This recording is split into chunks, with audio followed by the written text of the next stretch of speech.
Assalamualaikum warahmatullahi wabarakatuh. Bertemu lagi dengan pelajaran IPA kelas 8 bersama Bu Isti.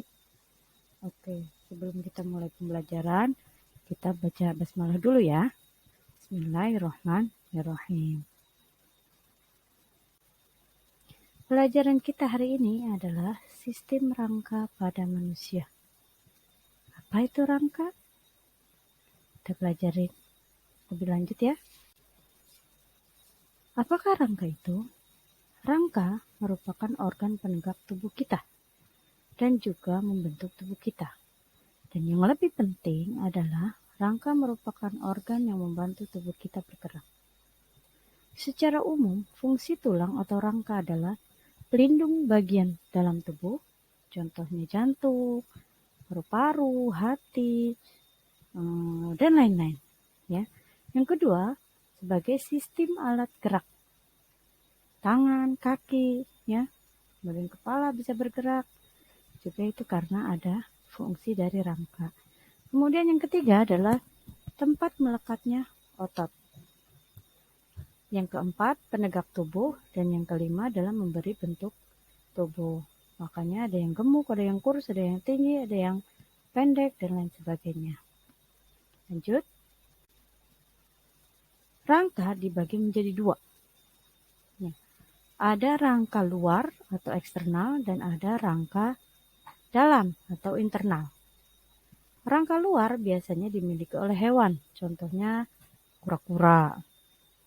Sedangkan manusia hanya memiliki rangka dalam saja.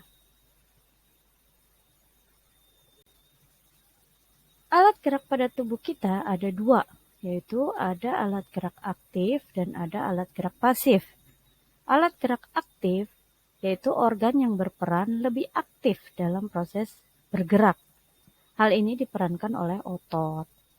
Nah, otot ini yang menggerakkan tulang atau rangka kita. Sedangkan alat gerak pasif yaitu organ yang bergerak apabila digerakkan. Contohnya tulang yang digerakkan oleh otot sehingga tulang akan dapat bergerak.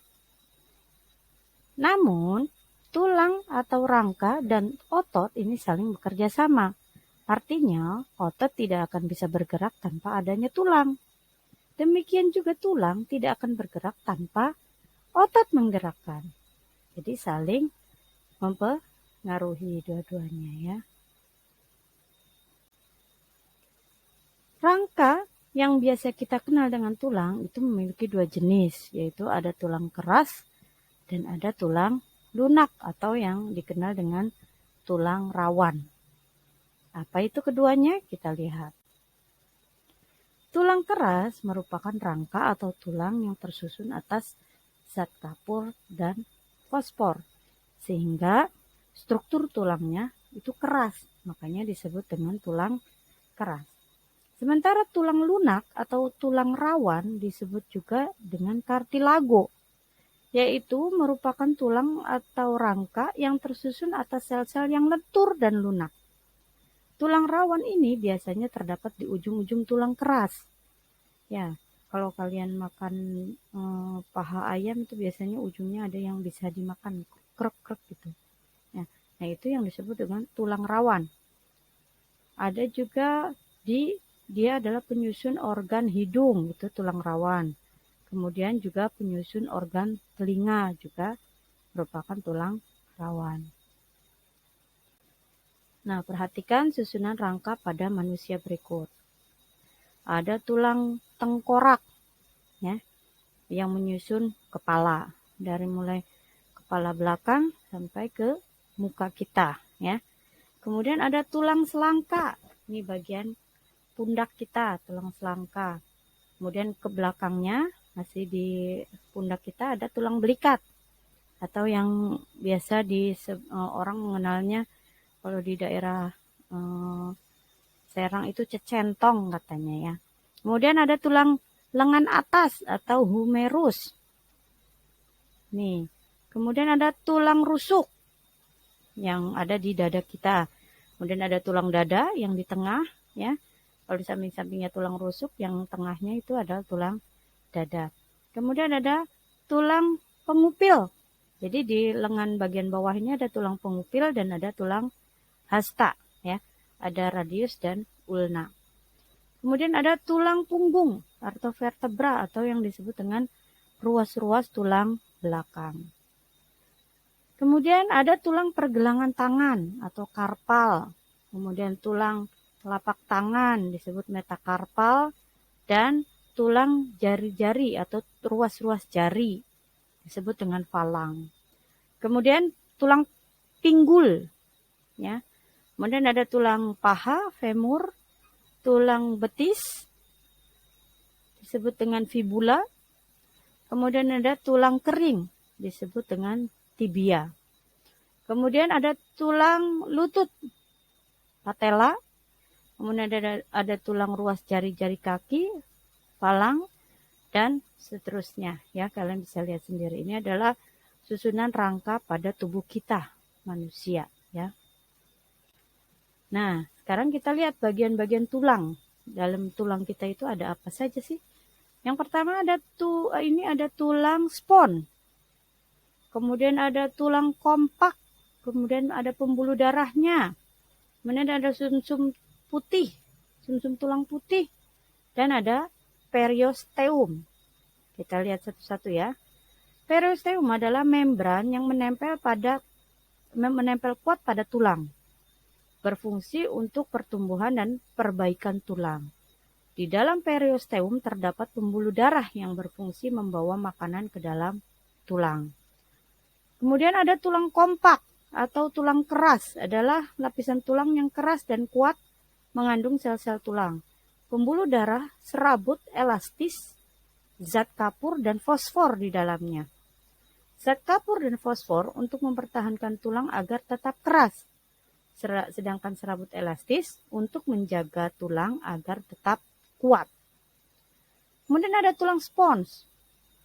Terdapat pada ujung tulang dan tidak sekuat tulang kompak.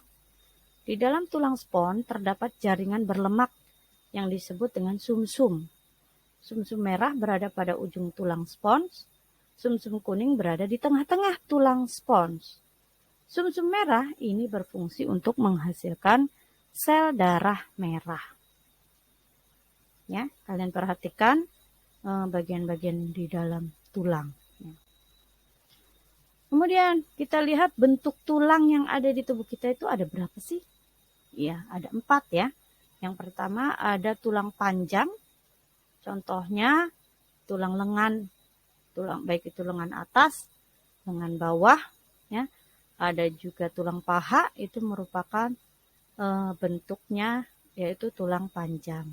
Kemudian ada bentuk tulang pipih, misalnya tulang dada yang disebut dengan sternum, ya, atau tulang yang membentuk kepala, ya, itu juga disusun oleh tulang pipih. Kemudian tulang pendek itu contohnya tulang ruas-ruas jari, ya, jari-jari tangan, jari-jari kaki itu terbentuk atas tulang pendek. Kemudian tulang yang bentuknya tidak beraturan, misalnya tulang belakang atau vertebra atau yang disebut dengan ruas-ruas tulang belakang yang dari ujung tengkuk kita sampai ke tulang ekor di paha kita, di pantat kita, ya. Nah, oke, selanjutnya bagaimana sih proses pembentukan tulang itu atau yang kita kenal dengan osifikasi. Kita lihat awalnya saat kita masih bayi, tulang kita masih berbentuk tulang rawan. Kemudian seiring berkembangnya waktu, maka tulang rawan itu akan mengalami pengerasan. Nah, di sini ada daerah awal penulangan. Kemudian semakin bertambahnya usia, maka akan terbentuk semakin besar penulangannya.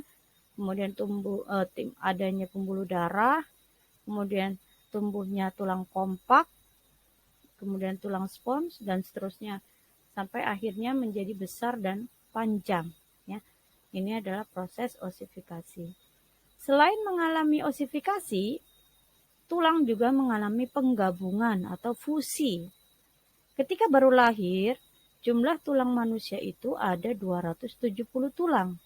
Namun setelah mengalami penggabungan, maka ketika dewasa jumlah tulang manusia menjadi 206 tulang saja. Nah, yang 60 sekiannya itu menggabung menjadi satu, berfusi ya. Oke, selanjutnya. Nah, demikian dulu materi kita hari ini. Sampai ketemu lagi di materi berikutnya ya. Nanti kita akan membahas tentang sendi dan otot. Baik, tetap jaga prokes ya. Semangat belajar. Wassalamualaikum warahmatullahi wabarakatuh.